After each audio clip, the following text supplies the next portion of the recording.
I'm Michael Billy, and you are watching In the Life, now in a new half-hour format.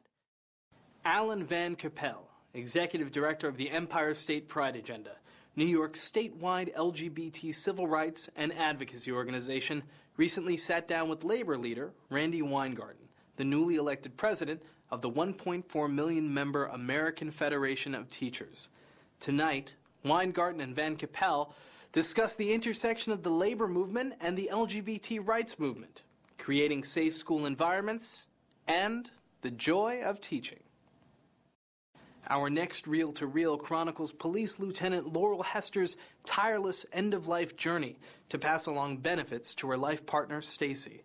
Director Cynthia Wade captured how people passionately stood beside Laurel and Stacy in her Academy Award-winning documentary short, Freeheld. We lead once again with marriage, this time in California, because on May 15, 2008, the Supreme Court of that state ruled 4-3 that the state constitution protects a fundamental right to marry that extends to same-sex couples. The storm that followed that historic ruling has all culminated in a proposition and a vote that could very well decide the future of the gay rights movement in this country. We will continue to follow the marriage debate closely as it unfolds in states across the country. And now, Pulitzer Prize-winning journalist and Washington Post editorial writer Jonathan Capehart sits down with NAACP Chairman Julian Bond to discuss the intersection of gay rights and civil rights, marriage equality for all, and a friendship with a gay man who was the architect of the 1963 March on Washington. Although In the Life airs on over 240 public television channels nationwide, the series does not receive money from PBS or from the Corporation for Public Broadcasting. It's because of people like you who have generously donated to In the Life for the last 16 years that the show remains the longest-running LGBT show on air. We very much appreciate it. I'm Michael Billy. Thanks so much for supporting In the Life.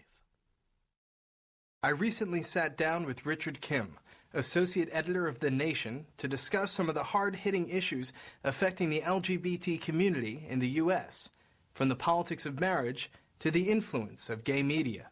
Here is a conversation with Richard Kim. Richard, thanks for joining us. Thank you, Michael.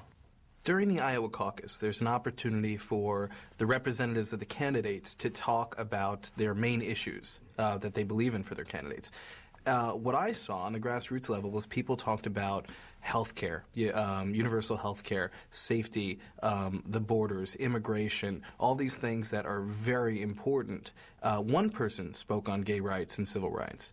So in a time where all these things are incredibly important to the people of this country, where does civil rights and gay rights come into play? Well, one way I'd answer that is that, gay rights, gay politics have taken something of a backseat in this election. You talked about 4 years ago. Where are we now? Where's this movement going? We have the web, which is influencing the movement. Is it what we saw, holding hands and singing songs and soulful, or is it more of a new age of activism? The way I would answer that is to say I don't think we have a movement anymore. The 80s and 90s, ACT UP, activism, Larry Kramer. The guy's been quoted as saying, "We will not accept crumbs." You know, the passion that was fighting for the gay and lesbian movement at that time. Do we see the same passion in the movement today? The thing to remember about ACT UP is that, it wasn't just a gay movement.